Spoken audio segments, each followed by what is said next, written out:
Okay, we're live. We're going to let the stream breathe just for a second. Make sure it's nice and stable for our great listeners. Welcome in, everybody, to a masked edition of the Huddle Up Podcast. I'm your host, Chad Jensen. With me, as always, my partner in crime. You know him, you love him. He is Zack Kelberman. Zack, our listeners have seriously gone crazy over these masks, dude, in a good way. Yeah. We can't keep them on the shelf.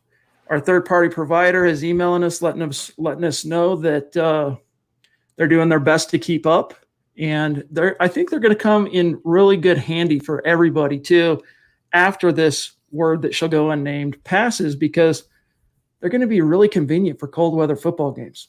Yeah, if we want to rob a bank as well, Chad, you want to go on a heist, you can throw one on. In all seriousness, it's good quality. It's made very well. It has good printing on it, clear printing. I'm waiting on mine personally. There's a giant backlog right now. I've gotten some people reaching out about their orders.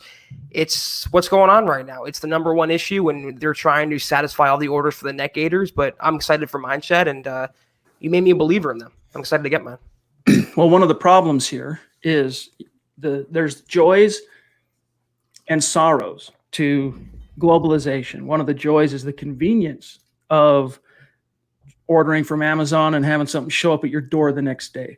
But what we've unfortunately had to learn the hard way is when you rely on a country that is an authoritarian dictatorship and things go sideways and you're sourcing a lot of your products from that. Like, I wouldn't be surprised. We don't know this for what it's worth, but I wouldn't be surprised if a lot of third-party manufacturers of things like this, they're just stuck in kind of the lurch, having to find new sources because China, it's hard to get stuff in and out of China right now, and just everything that's been happening. So we're trying to roll with the punches. You guys bear with us. Your orders are not being forgotten, and we're trying to reach out to you if there's an inordinate delay on any one of your orders. Yeah, it's not on us. I hate to, push off the blame from us, but it's our third-party distributor. They're completely backlogged right now with all the different stores, not just our store. It's a complete merchandising, stockpiling issue. They're coming out of Tijuana, Mexico now, Chad. That's the other warehouse. They diverted it from China. So anyone who's ordered a neck gaiter, anyone who's wondering where their order is, it's being fulfilled. It's on the assembly line. It's coming soon. We got a couple of topics we want to get to tonight. It's good to be back with you guys after a day off. It's good to see you as well, my friend. You as well. Let's say hello really quick to those who've been hanging out in the room. EJ, Robert, Dargo, Toy Mafia, Duke, what's going on? Big E, FC, EA Shalom, Bronx Legend in the house. Dylan, what's going on, my friend? The Dream Catalyst, that's a new listeners, good to see you. Good to see you. Jeff, what's going on? Jeff Green, Charlie, Calvin. Anyway, good to see you guys. Thank you for joining us. We're going to talk a little bit about the recent, I wouldn't even call it smoke anymore. There's actually some fire to the whole Jason Peters, to the Broncos thing, but there is a caveat. We're going to get to that here in a minute. I also want to touch on something that I thought was interesting. Nick Kendall sent it my way earlier today. That, as we all know, Colin Cowherd, big believer in Drew Lock, but he kind of took his belief in Lock to another level today on his show, The Herd. We're going to talk about that.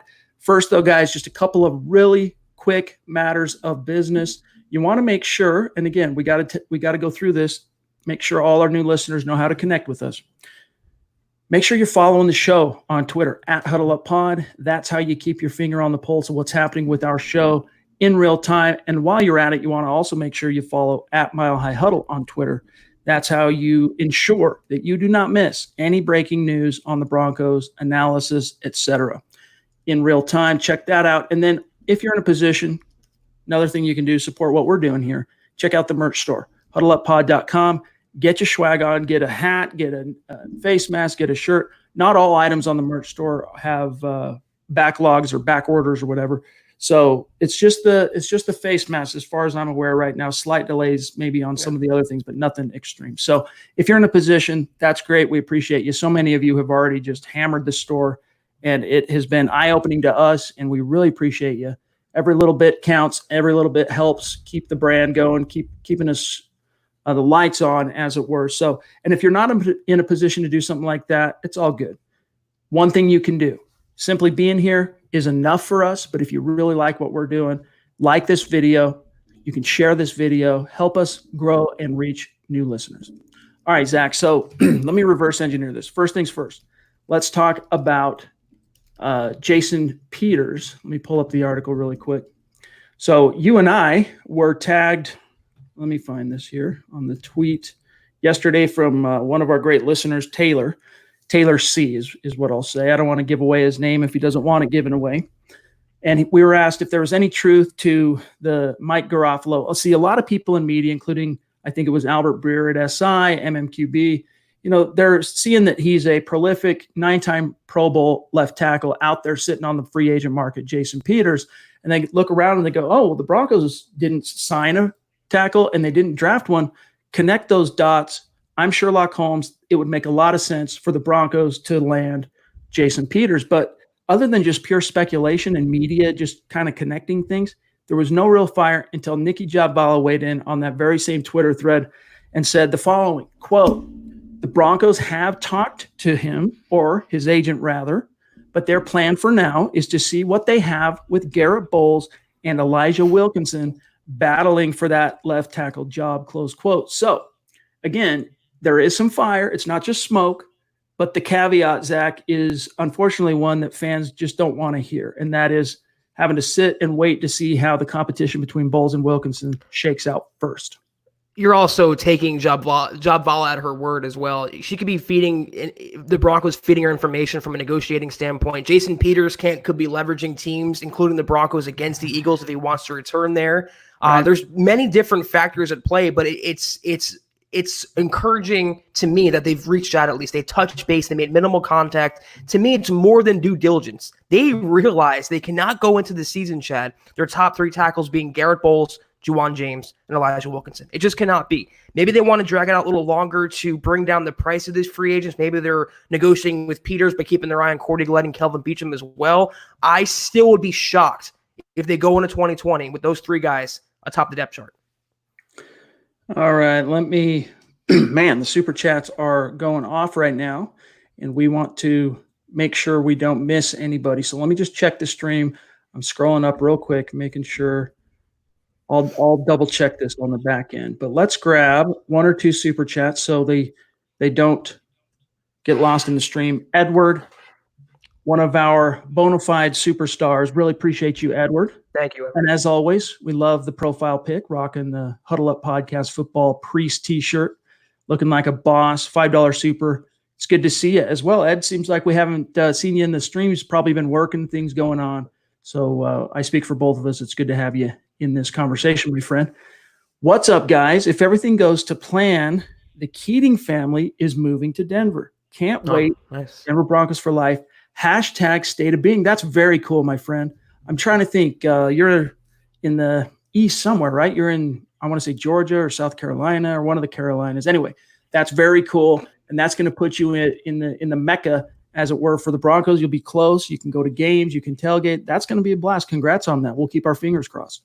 And be sure to pack a lot of cold weather gear, a lot of snow gear, a lot of wet weather gear. The face mask can come in handy. Hint, hint. That's right. That's right. Amen to that. But congrats on that. And we'll keep our fingers crossed, my brother. Ben Roth jumping in, $5 super. Appreciate you, Ben. If you're on Twitter, make sure you reach out and connect with us so that we can tag you and show you some love after this podcast. Despite Aqib Talib not being a perfect scheme fit for Fangio's defense, I would feel a lot better about our depth at cornerback if he signed a low-cost 1-year deal.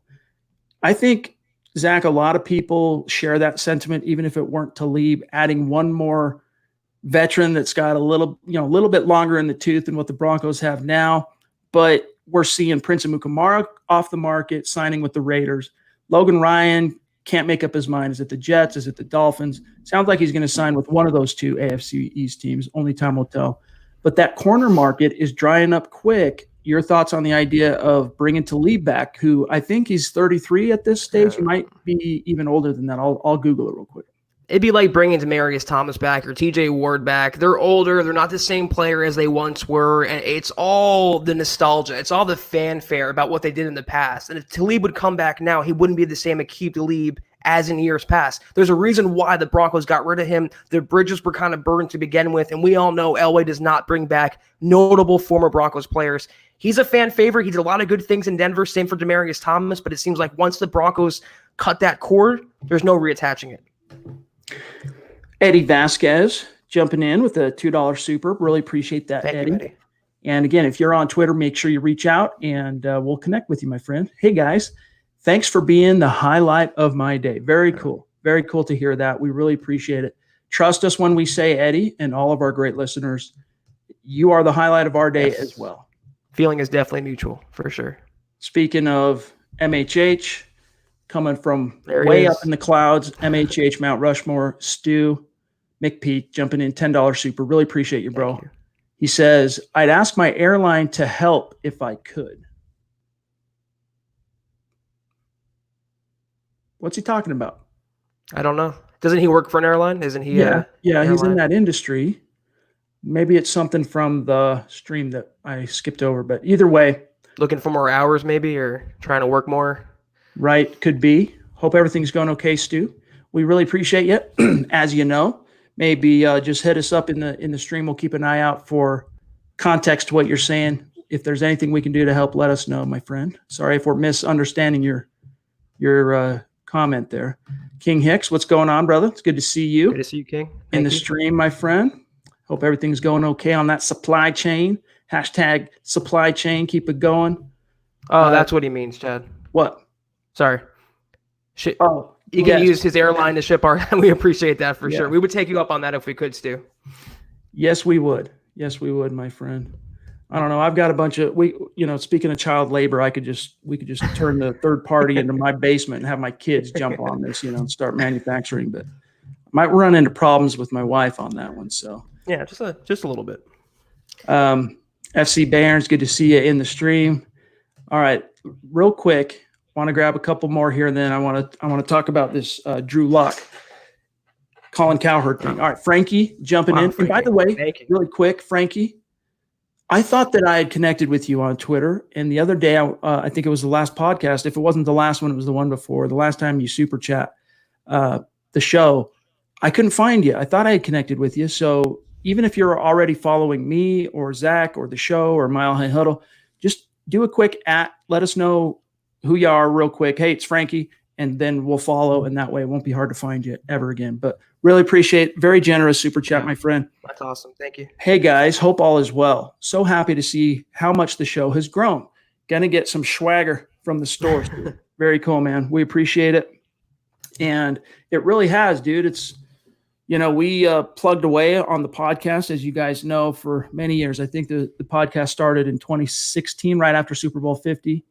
And then, what was it, Zach? January of 2019, we decided to go from being a 2 times a week show, so bi-weekly, to daily. Yeah. And by daily, we were doing it 5 days a week, Monday, Tuesday, Wednesday, Thursday, Friday, between you and myself, Nick and Carl, building the Broncos, chipping in too on that schedule. And then we decided in the fall to start doing each and every podcast as a live stream. That coincided also with Eric and Lance wanting to start their own podcast, Dove Valley Deep Divers.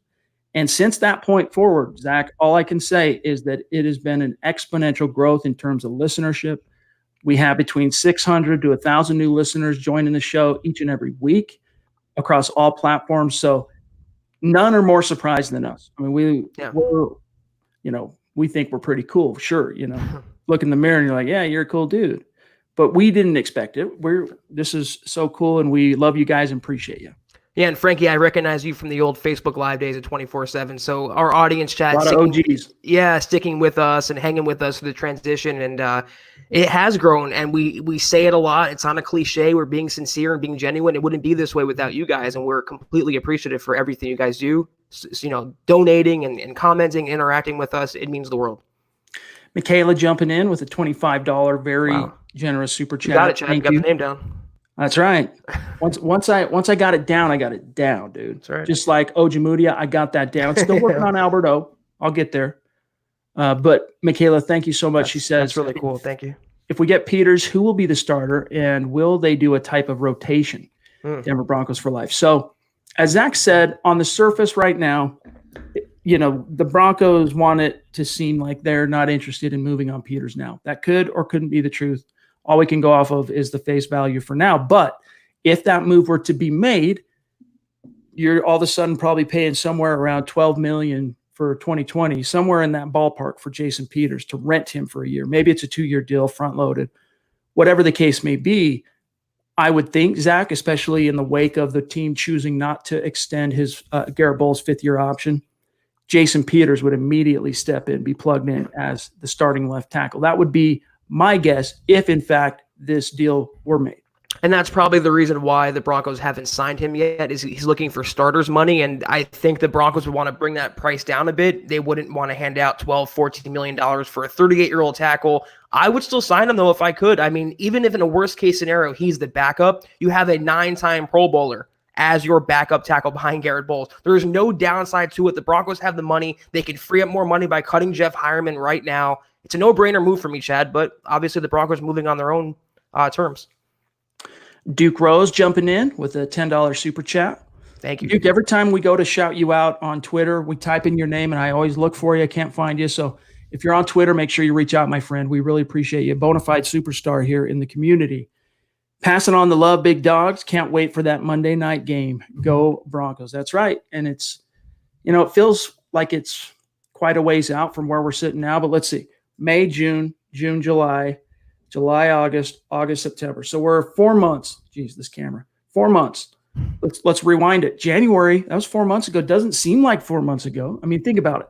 Broncos are hiring Pat Shurmur, that whole whirlwind after firing Rich Scangarello. Seems like it was yesterday, but it was actually 4 months ago. So time can really fly. And with the things that are happening here, Zach, with the word that shall go unmentioned, hopefully it doesn't slow any further, but it'll be here before we know it.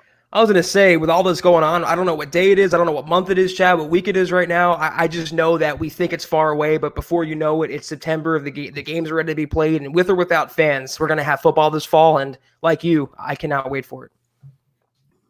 This is very moving to see this level of generosity and passion from our great community. Unbelievable. And especially an OG like Eclipse, who has been a longtime listener of the show, well before we started making it a daily streaming affair.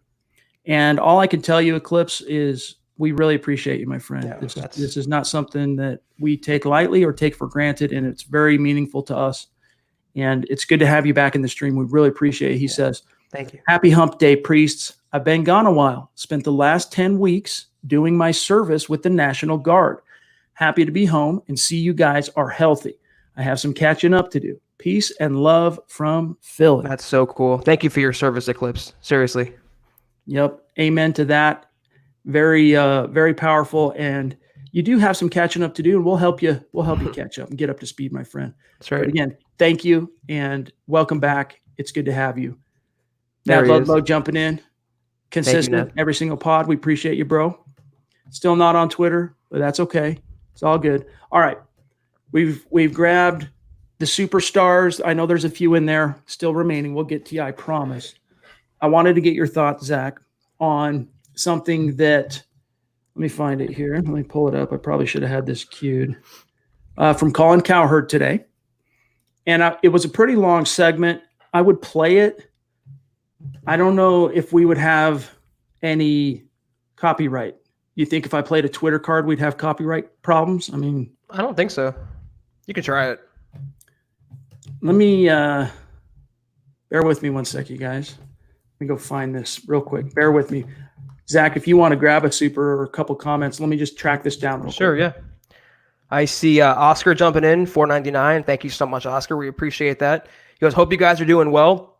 It seems like the Broncos haven't added another cornerback because they are happy with what they have. Well, they used a third-round pick on a corner. They re-signed Devontae Bosby. They traded it for Boye. So after all those moves, they're finally satisfied. But Chad and I think a lot of Broncos fans would be more comfortable having one more veteran in that secondary after losing Chris Harris Jr. Whether that was Prince or Logan Ryan or anybody else, I would feel more comfortable not having so much youth in that secondary. But you know what? Justin Simmons, veteran safety, Kareem Jackson, veteran safety. They have stability back there. They have great coaching. If they don't add anyone from here on out, I think they can get by. I don't share that opinion, though, with the offensive line. That's a move they have to make, Chad. And it's worth mentioning again, you kind of scratch your head a little bit, but Vic Fangio is, at this stage anyway, until proven otherwise, planning on relying on the youth of the cornerback depth chart, I guess. One or two guys, he's got two guys in mind, it sounds like, to take a step forward in 2020. So the Broncos are willing to roll the dice on letting a more proven guy like Prince Amukamara sign with a division rival. Logan Ryan, I haven't really ever seen much substantial in terms of the Broncos really being tied to him, but it just doesn't seem like it's an urgent issue internally as it feels like it is outside the building. All right, let me set this up. I found it here. Bear with me 1 second. Let me see if it'll let me play it on. Nope, I got to go to the card. All right, bear with me. Here it is. Now I'm just going to pull it up. I think, let me see. Okay. Bear with me. I'm almost there.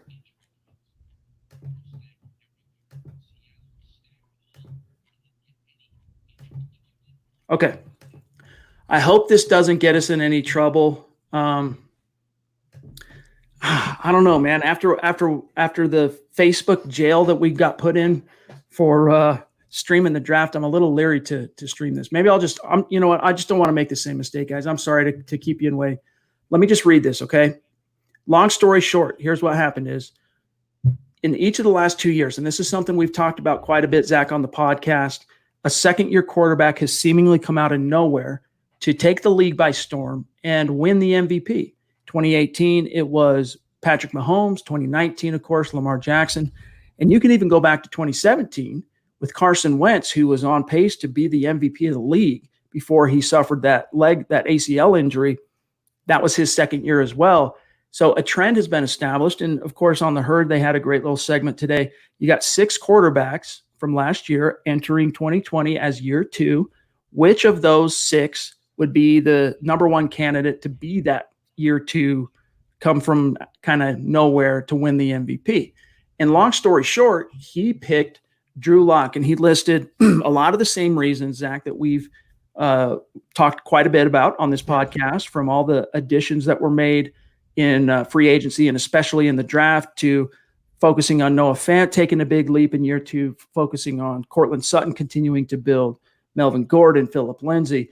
And he closed it with, this is the final remark. I'll just read this because it's a really long tangent that he goes on. It's very interesting. Go to milehighhuddle.com to read the full story and listen to the whole clip. But here's what he said, quote, "My guess is that Drew Lock is going to explode for Denver this year. A young star tight end, a young star receiver, 2 receivers in the draft. I don't love their tackle situation. Bradley Chubb's back, a division in which they can win double digits. They can beat Kansas City at home, and a kid who got very, very little attention last year because, like a Patrick Mahomes, he just didn't play much, but he won as a rookie, but he won 4 out of 5. I'm going to bet on Drew Lock. That is my bet." Close quote. Zach, your thoughts? Among the quarterbacks that fit in that category, who have the supporting cast like Drew Lock, Chad? Maybe Kyler Murray. He has DeAndre Hopkins, Fitzgerald, and Christian Kirk, but he doesn't have the same running game. He doesn't have the same offensive line. I don't think the same coaching staff as well. A veteran, experienced quarterback whisperer and Pat Shurmur, all the stars are aligning for Drew Lock. And as nice as it is to get positive praise from the national media, I'm still not putting all my eggs in Colin Cowherd's baskets. I'm not doing cartwheels because Cowherd said this. It still has to come out. Lock still has to take that leap. Shurmur has to call the right plays, but we weren't getting these proclamations with Trevor Siemian, with Brock Osweiler, with Paxton Lynch, with Case Keenum. None of these guys were getting the national attention like Drew Lock is. And I'll say this, it's encouraging and it's exciting to get this positive praise, but it doesn't mean anything until the game starts, Chad. It's true, but here's what's, there's a lot of hype with what he said, right? And he's building expectations. It trickles into the fan base and everybody feels it, and it raises excitement and it raises expectations. And as hype-filled as it is, Zach, what's crazy about what Colin Cowherd said there, even though it airs on the side of being a little out over the skis with hype, is that it's a lot closer to the truth on the ground than what many of the national perspective tropes have been on this team during the offseason. We've talked many times as well about national perspective. For the most part, Cowherd's virtually one of maybe 2 or 3 exceptions to this rule. but the national perspective being downright negative, skeptical, just overlooking the Broncos. I mean, we talked about, God bless them, we love Sports Illustrated. We are Sports Illustrated. The national guys in New York, they're not picking up what the Broncos are putting down. Even though they gave them an A+ draft grade, they then deranked them in the power rankings from where they were after the Super Bowl by 2 spots. So those type of perspectives, the more negative side, Zach, to me, are more disconnected from reality than what Colin Cowherd is saying here. Just strip away the hype a little bit. The pieces he's talking about, even if Drew Lock doesn't come out in 2020 and win MVP or whatever, the pieces that he has in place, the way the Broncos built around him, he's got a really good chance to have a really big year too, even if it doesn't end up as a Pro Bowl, even if he doesn't win MVP. I agree with all that. Like I said, it's exciting and encouraging, and it's refreshing to get the positive praise. But, when you compare that to someone like Nick Wright, who's making 3-13, ridiculous BS predictions, I'd rather, though, as weird as it sounds, I'd rather the Broncos feed off that. And at the end of the year, when they're in the playoffs and they're 10-win teams, say, you know what, you counted us out, to hell with you. Then if the Colin Cowards, they can say, he'll say, I told you guys all along. He'll use that as a way to further his own brand. I want to be about Denver and Drew Lock and the Broncos, their success, not Coward's own proclamations. Again, guys, sorry for teasing you on that, drawing it out, going to play it, and then decide. I just want to be safe than sorry. If we were just recording this as a podcast and uploading it to the RSS feed, I would just play the audio. But because it's a stream on YouTube and Facebook, I just don't want to get us in trouble. Mike Evans jumping in, $10 super chat. Thank you, Mike. Really becoming a superstar. Thank you, Mike. Straight from the fan. Amen. We are a young team on offense. Who are the leaders when things get tough?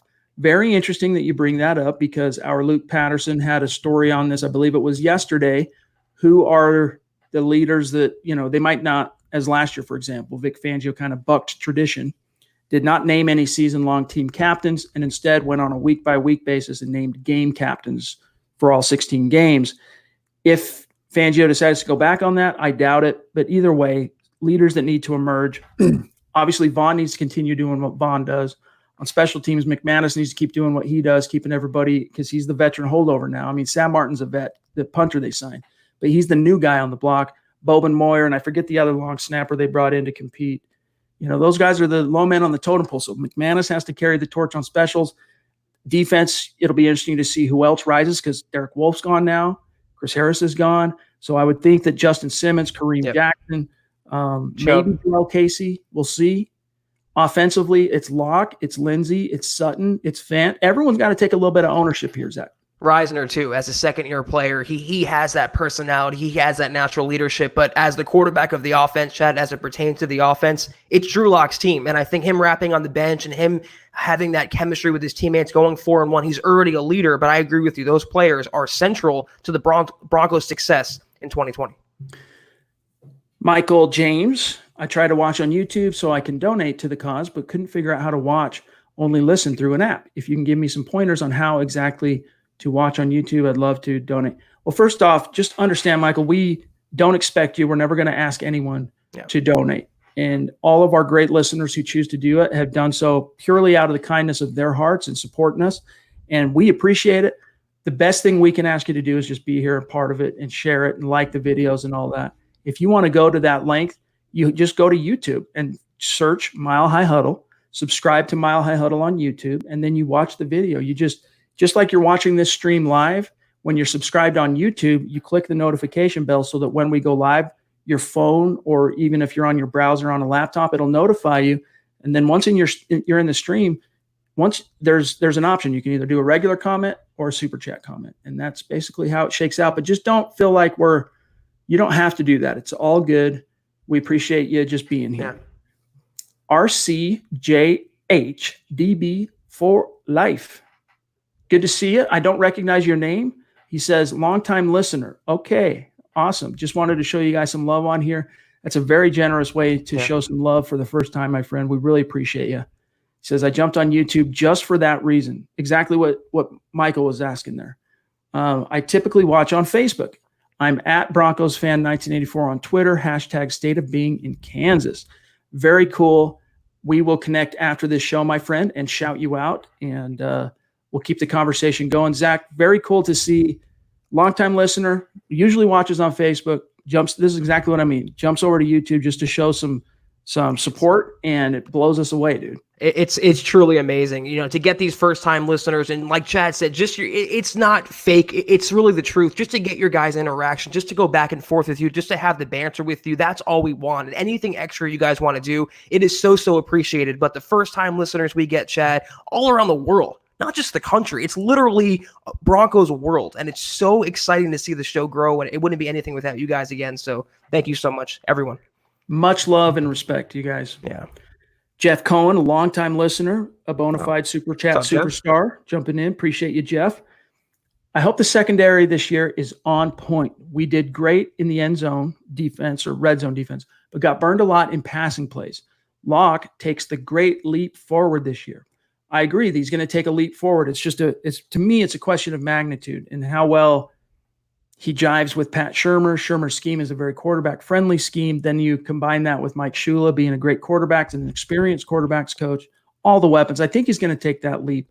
Only time will tell. But, Zach, that is the one thing Fangio's scheme could hang its hat on last year. They struggled to consistently sack the quarterback. They struggled to consistently take the ball away. That's going to change this year. But in the red zone, they were the number one red zone defense in the NFL. Yeah, they're going to do that all over the field this year, Chad. Jarrell Casey putting pressure on the opposing quarterbacks, and Bradley Chubb from the edge putting pressure on quarterbacks. Vaughn being more Vaughn-like. And I'll say this about the secondary. I wasn't the biggest fan of Amuji. I can't ever pronounce his name, Chad. Michael, say it one more time. Ojemudia. I don't know why I have a brain mess up with that. You get it.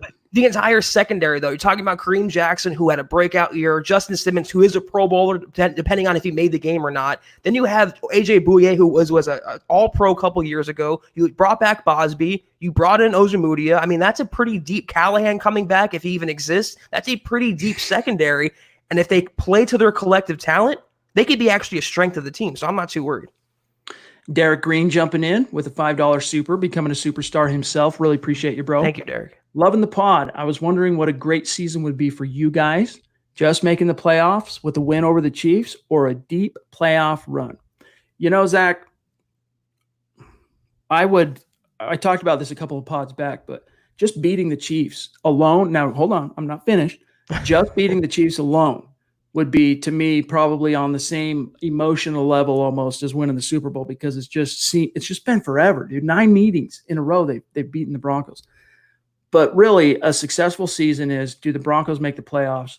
To me, that's where you start on, and they don't have to win the division, but do they make the playoffs? If they get a win, great.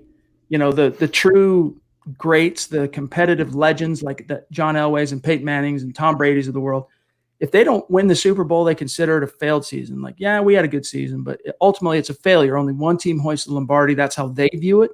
I'm not quite that much of an absolutist, but then again, I'm not a professional athlete. So if they get to the playoffs, I think most Broncos fans would categorize that as a successful season.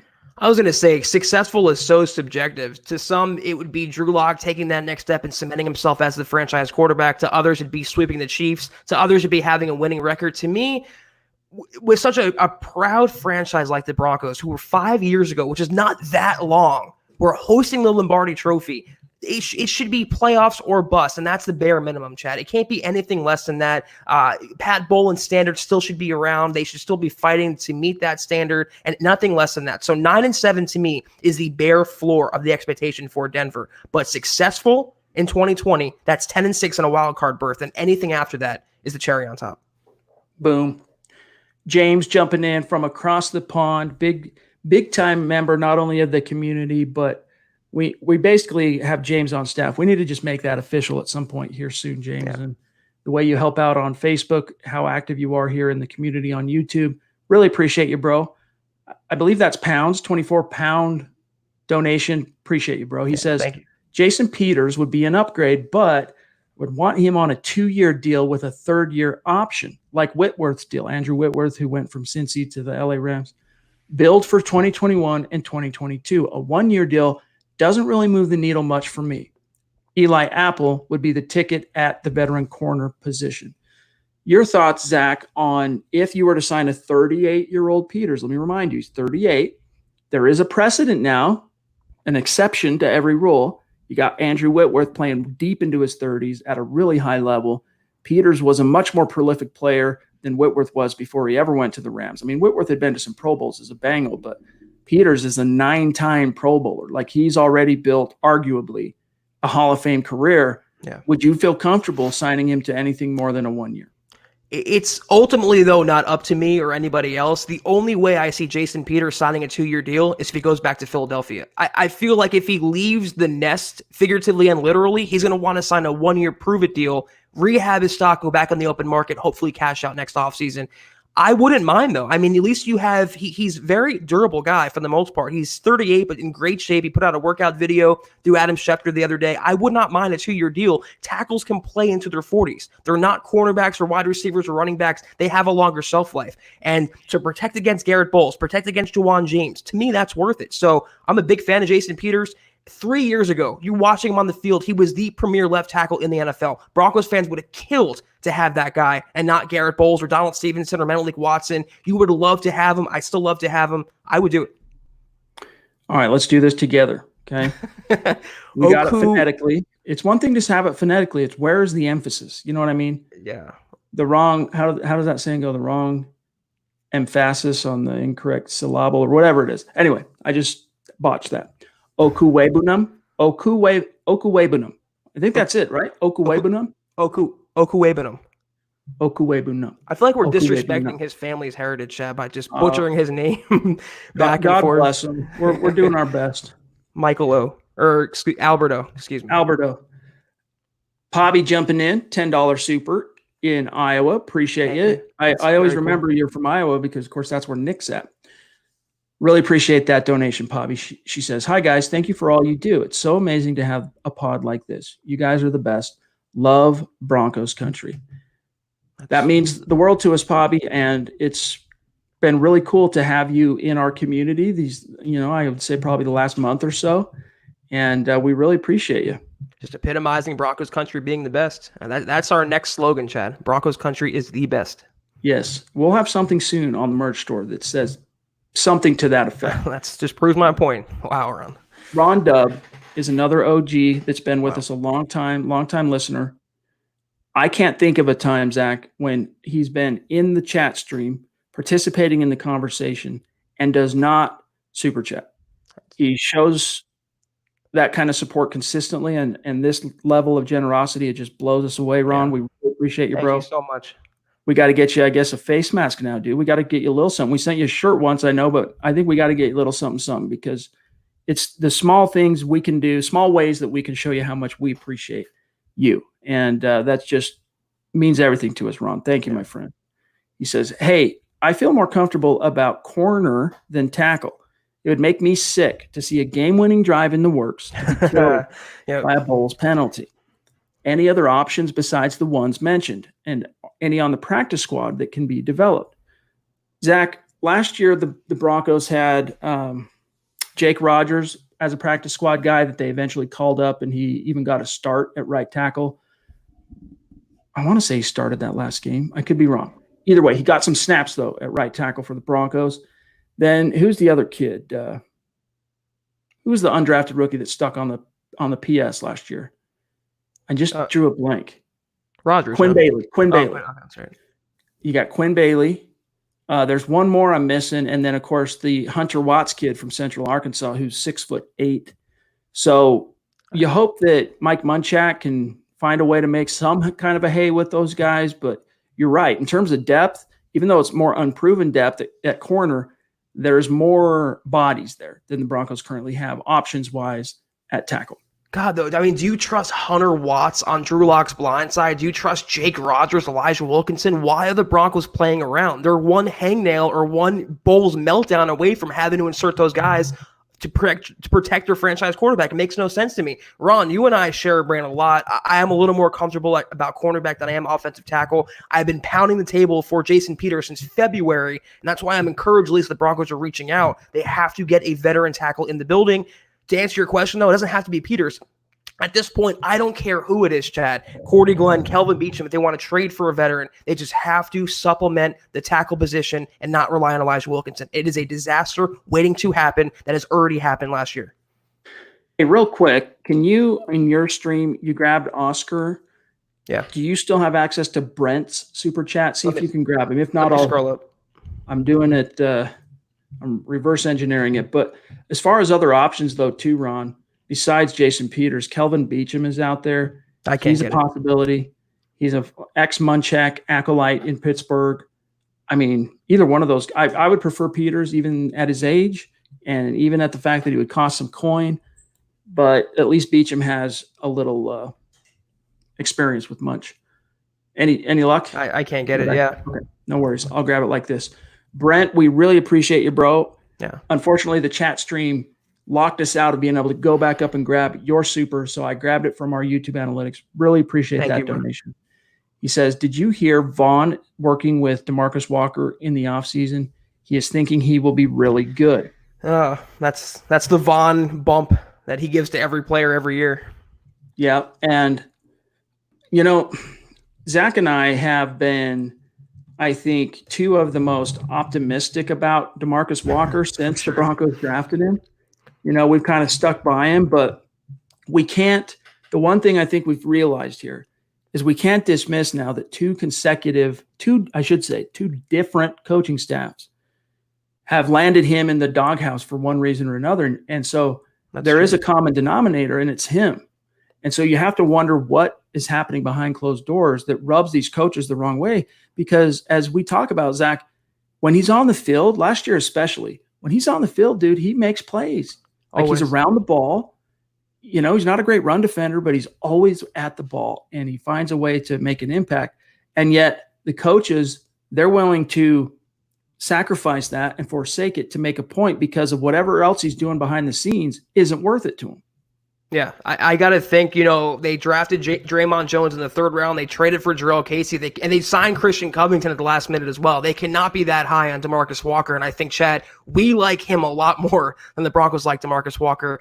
Vaughn is going to be Vaughn. He said the same thing about Keenum, Flacco, everyone who comes across his path. He's just a great teammate, but it's up to DeMarcus Walker to get on the field and consistently prove he belongs there. I happen to think, like Chad said, he is always making plays. If not sacking their quarterback, then pressuring their quarterback, chasing down a ball carrier, doing something to impact a play. I want to see more from him in a Vic Fangio system.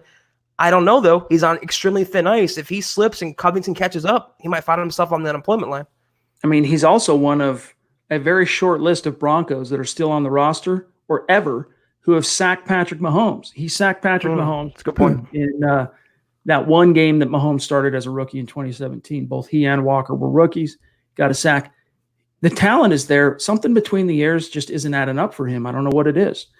Maybe there's a hint at his, if you take a look at his Twitter handle, maybe there's a hint there. Living legend, like maybe he thinks more of himself, and maybe there's a sense of entitlement. That's just me speculating. I'm not trying to say anything. But we're here hoping that, because you also have to factor in McTelvin Agene, the third-round pick. Right. Good point. For example, Eric Trickle had a great article today. You guys go to milehighhuddle.com and read it. It's a film breakdown of McTelvin Agene. We knew that he brought pass rushing prowess from the interior. Eric examined what he brings to the table as a run defender, and suffice to say, there's a lot more good there than initially met the eye. Jay jumping in, and Jay, sorry we couldn't play your super chat card, but that's funny. We really appreciate your donation. Yeah, thank you, Jay. That's like the Jim Rome of the show, Bob. Amen to that, dude. I've been called worse. I actually been compared to Nick Wright before on the show, and looking back on it in hindsight, that wasn't a compliment. So I appreciate it. I don't even know who Nick Wright is. Like before that tweet came up, I didn't even know who he is. Dude. He's some talking head for FS1. Okay. Like all the rest of them. Dion on YouTube. Do you think that if they decide not to put fans in the stands, that maybe they'll make us pay to watch the games to make up for the loss of revenue? No. I don't. I think they would just take the L on that and just say, look, we have to keep the league is at risk of losing even more revenue long term if we don't have a season. So let's just take the L, roll the dice. But I think in most NFL cities, this is just my own, licking your finger, putting it in the air to see which way the wind's blowing. This is just my own read of this situation. I think most NFL cities will be able to put fans in the stands by the time the regular season rolls around. And even the ones that maybe aren't ready for that, like the Californias, the New Yorks of the world, those are the ones that might end up being games played without fans in the stands. And if that happens, I think the NFL will just accept it.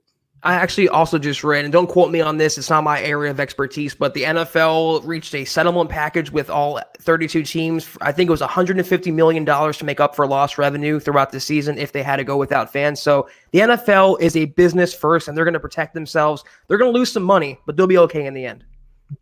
Kevin P. jumping in, one of our Super Chat superstars with a $5 super. Thank you, Kev. Appreciate you, Kev. Great show, guys. Thanks for all your hard research and work. Hashtag Florida Strong. Speaking of Florida, the governor there made it clear and announced to all sports teams that Florida's open for business.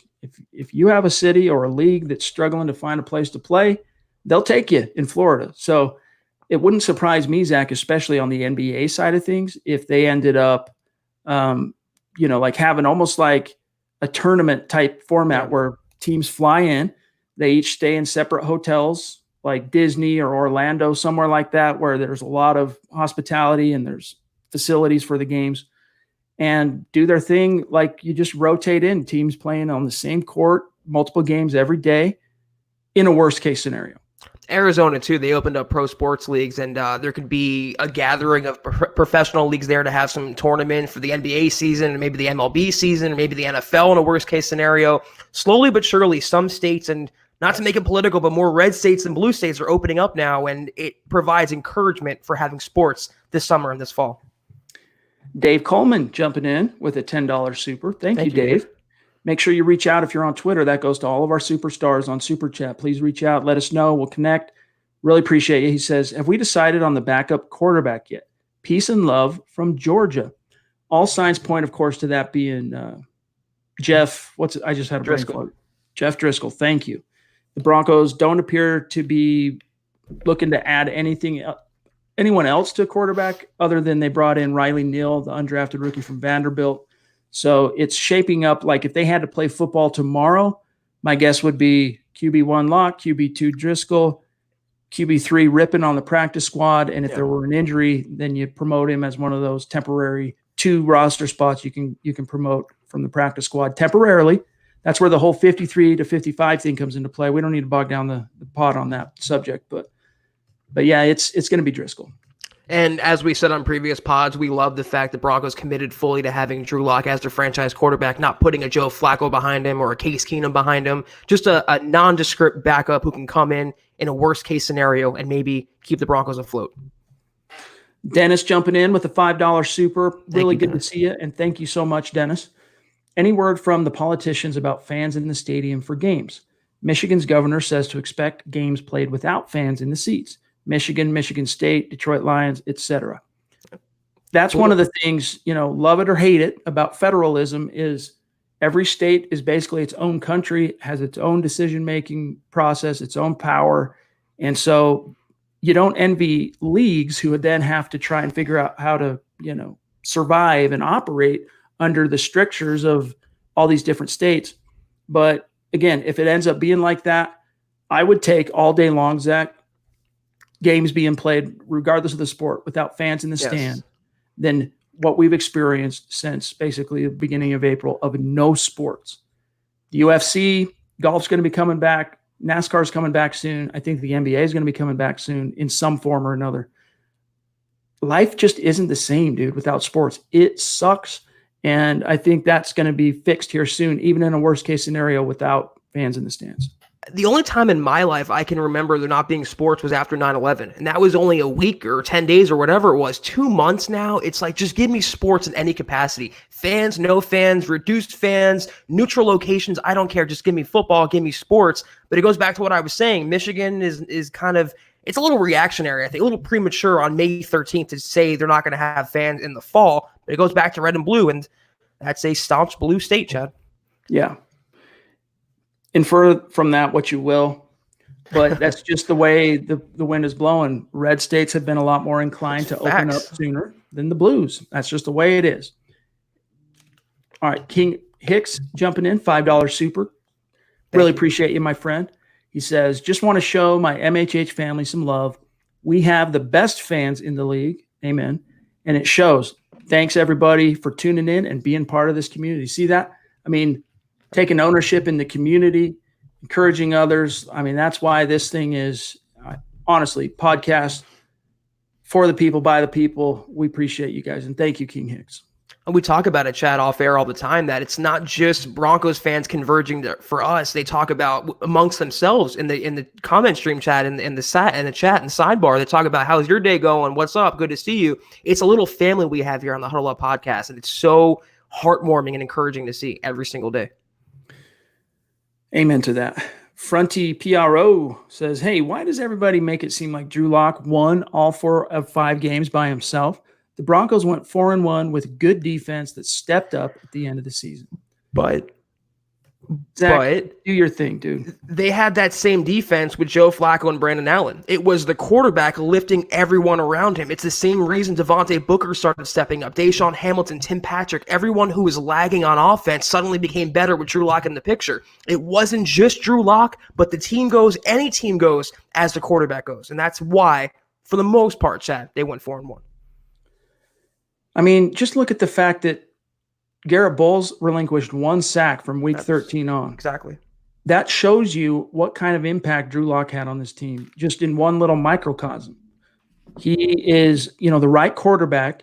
No one's here sitting in our show anywhere at Mile High Huddle saying the Broncos went 4-1 purely on the talent and shoulders of Drew Lock alone.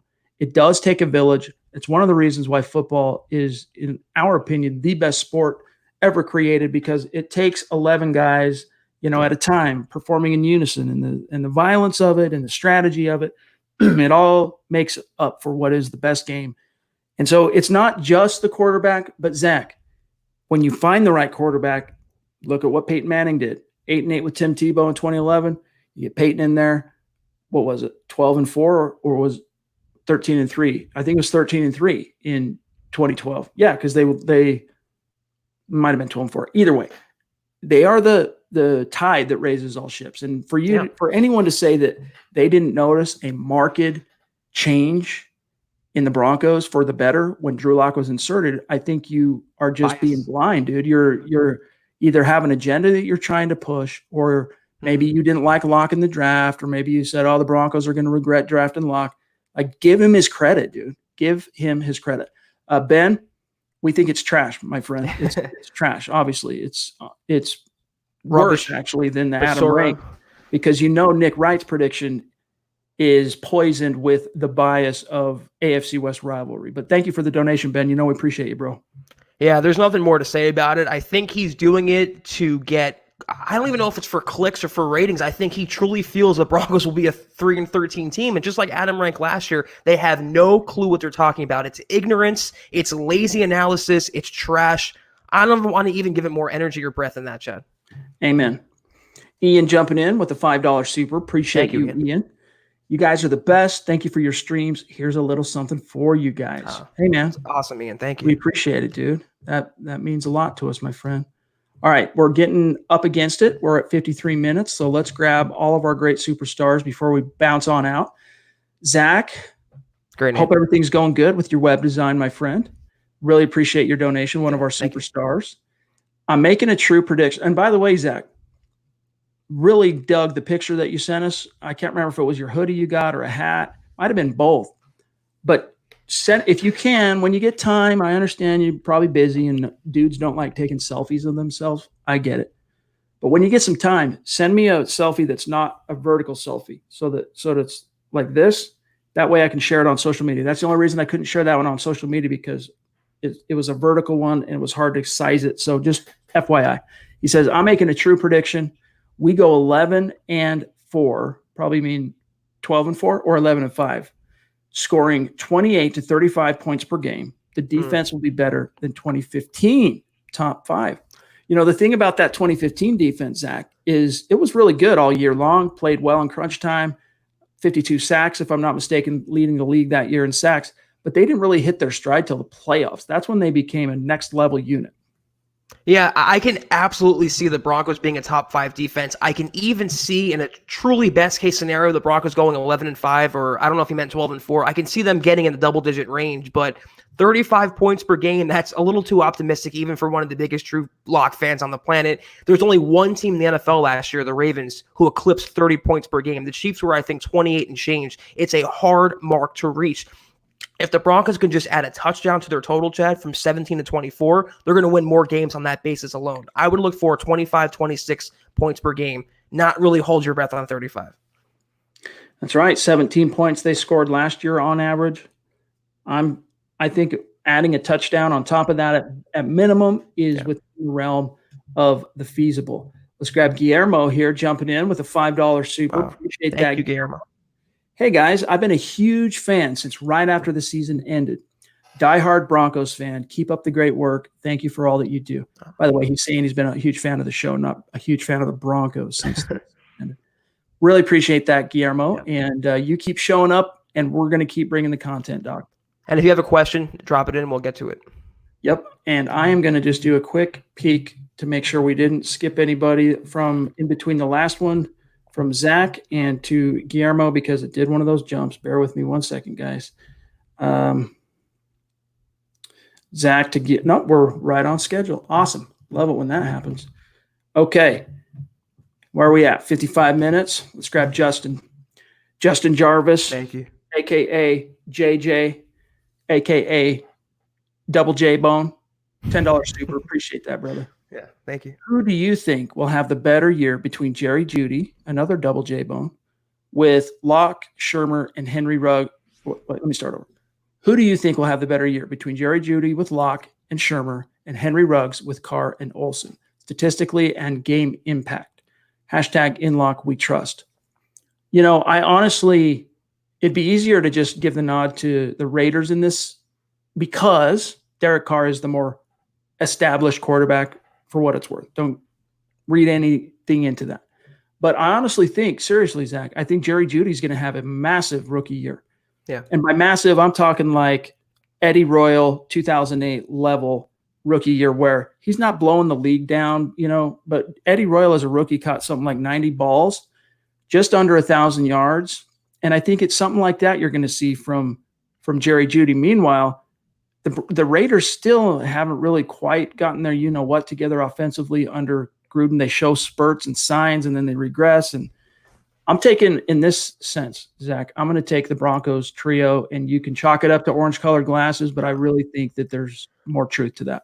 It's the same thing I said in my pre-draft analysis. Ruggs has the higher ceiling, whereas Jeudy has the higher floor. So Ruggs is going to have games where he goes up for 150 yards and 2 touchdowns and 8 catches, and he's going to have games where he's held to 1 catch for 5 yards and no touchdowns. But Jerry Jeudy, I believe, will consistently have 70, 80, 90, 100 yards per game. Just like Chad said, a little under 1,000 yards, maybe 8 touchdowns or so. He's going to have a bigger overall impact, and the Broncos are going to be a better overall team than the Raiders. That's all I care about. I don't care about individual. I care about the name on the front of the jersey, not the name on the back of it. For what it's worth, the over-under on Jerry Jeudy for yards as a rookie is 824.5. I took the over. I still think he's going to be in like the 900s. A lot of mouths to feed on that offense this year. And it does have to come out in the wash, as Zach's saying, but I'm taking it. Eddie jumping in, $5 super. Appreciate you, Eddie. Thank you, again.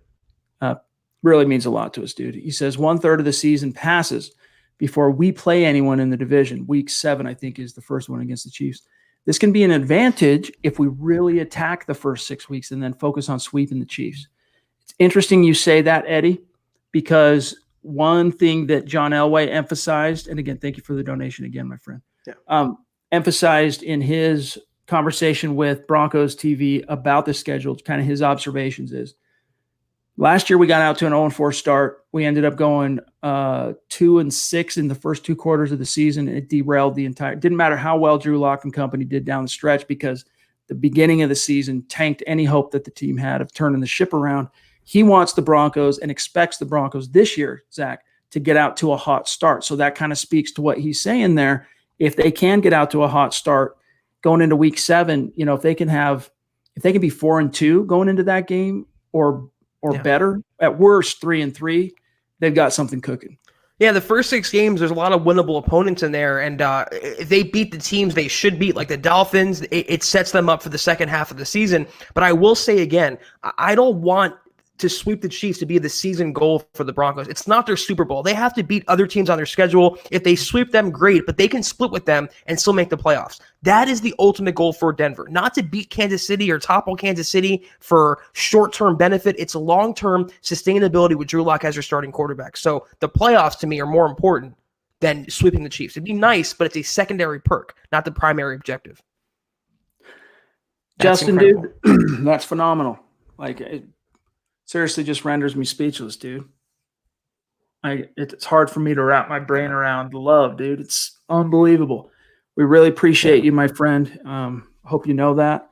We'll be shouting you out on Twitter here very soon. Thank you. That's all we can say. Zach's right. It's been a playoffs or bust culture since the late 80s, and personally, I won't be satisfied until they make it out of the divisional round. Maybe not 2020, but true fans should be stoked for 2021. Hashtag let it breathe. Hashtag Arizona fan. Hashtag still waiting for Zach to come at me on Twitter. What does that mean, Justin? You want to get into a Twitter beef? Is that what you want? Or you want me to follow you back? Or what's up? He wants the beef. I know I'm following him back. It took me a minute, but I finally figured out because I was looking for the wrong things when I was searching you on Twitter. But now I know we're connected. So yeah, maybe follow him back and keep him in the manger. Thank you so much, though, Justin. Seriously, like Chad said, it's remarkable. We so much appreciate it. So generous, dude. Thank you. Eddie jumping in, $2 super. Okwebunam.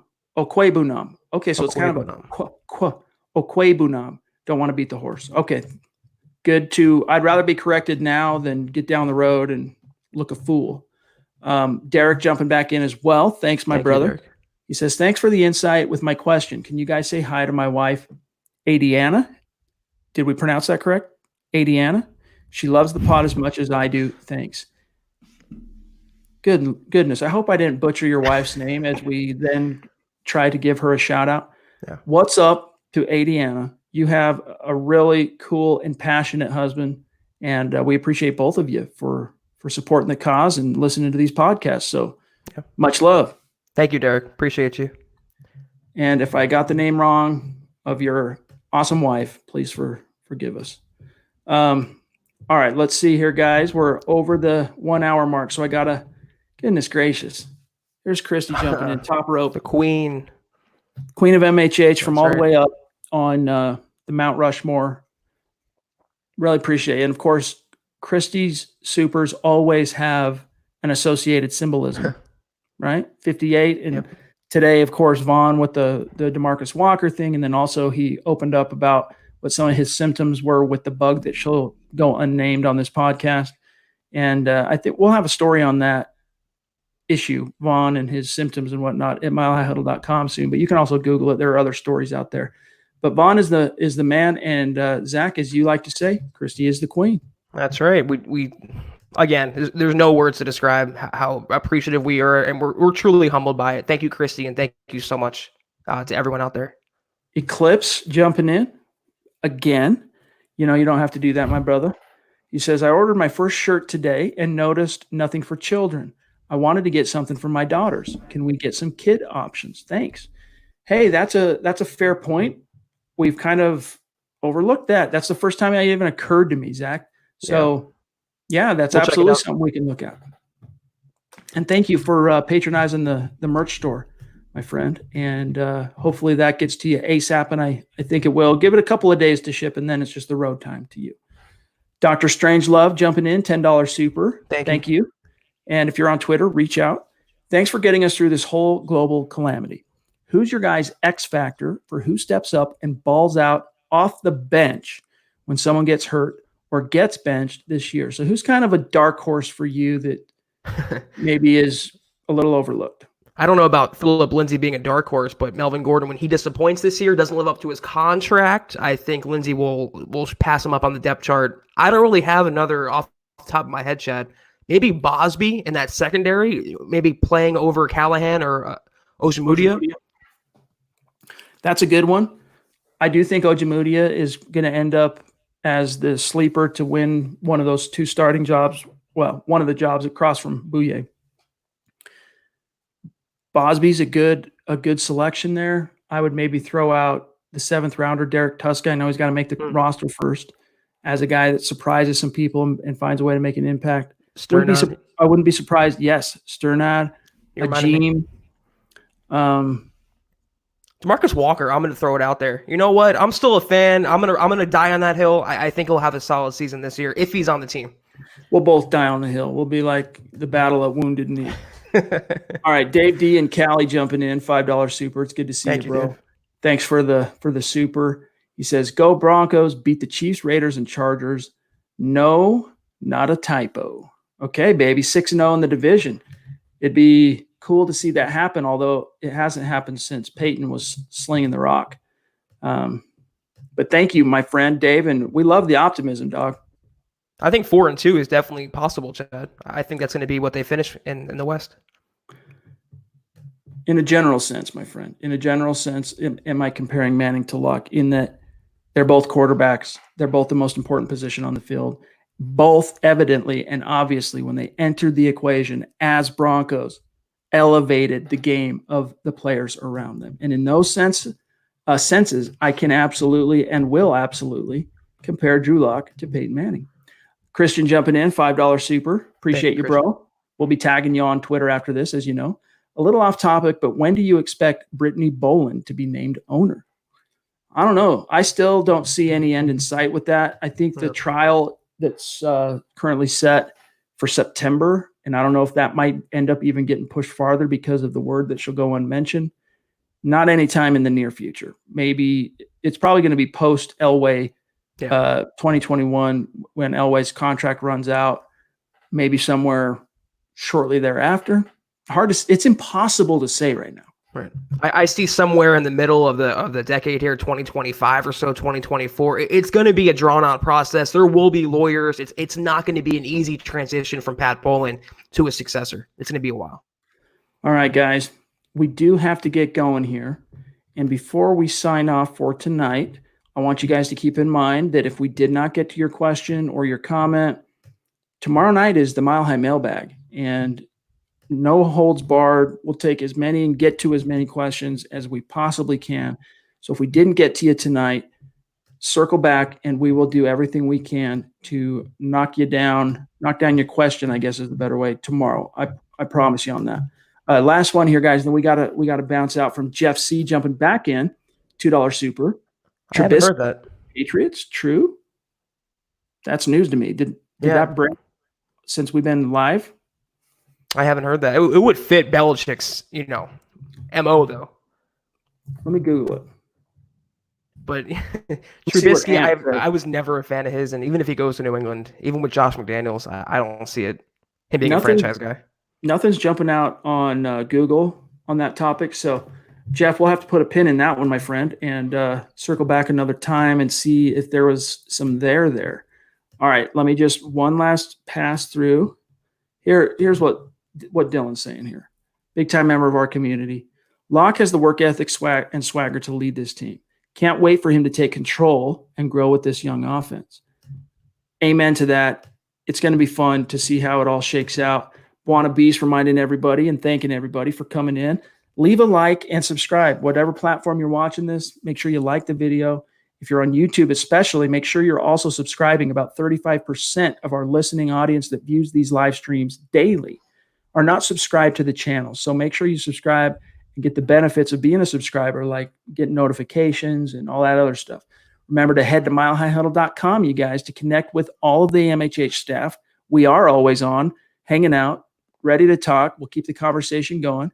And yes, we look forward to and relish the opportunity to take a peek inside the Mile High Mailbag tomorrow because, Zach, we are Broncos country's football priests. That's right. And it's our favorite pod of the week, Chad. It really is. But, guys, we got to get out of here for tonight. We will be back tomorrow, 6:15 Mountain, 8:15 Eastern, for the final Huddle Up podcast of the week. A couple of quick reminders real quick. Make sure you follow the show on Twitter at Huddle Up Pod. If you are one of our superstars, make sure you also connect with us so that we can keep the conversation going there and shout you out and show you some love, all that stuff. Also, make sure you're following at Mile High Huddle, my partner, Zack Kelberman, at Kelberman NFL, myself, at Chad and Jensen. Big thanks to each and every one of you for joining us tonight. And who was the fellow that we had to go back and forth on a little bit? Fronty. It's no hard feelings at all, man. We just disagree on the impetus for that 4-1 finish. We really appreciate you being here. A mile-high salute to all of our Super Chat superstars. You know who you are. We will be shouting you out on Twitter after the fact. Zach, have a great night, dude. We'll talk again tomorrow night. You as well. See you guys tomorrow night for the mailbag. All right, guys. For Zach, I'm Chad. We'll see you tomorrow.